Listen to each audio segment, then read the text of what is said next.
Kumpiyansa si Senador Franklin Drilon na mabibigyan ng mga nararapat na committee chairmanships ang mga senador. Sa Lunes, nakatakdang mag-convene ang mga senador para pagbotohan ang bagong Senate President at committee chairmanships bago ang SONA ni Pangulong Aquino.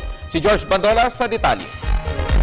Tiniyak ni Senator Franklin Drilon na unti-unti nang naisasaayos ang committee chairmanships ng Senado bago ito formal na magsimula ng session sa darating na Lunes.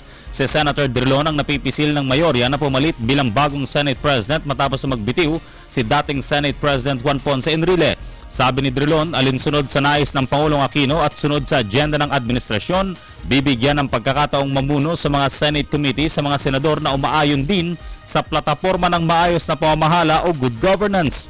Tiniyak din ni Drilon na bibigyan din ng committee chairmanship sa mga senador na miyembro ng minority. Alinsunod naman ito sa tradisyon na ng Senado na maging pantay-pantay ang mga senador.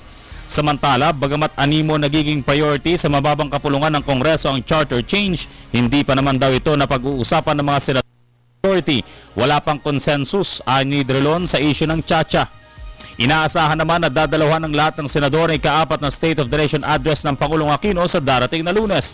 Ikukonvene muna ang Senado bago sama-samang magtungo sa Batasan Complex para sa SONA ng Pangulo. Para sa Telebisyon ng Bayan, George Bandola.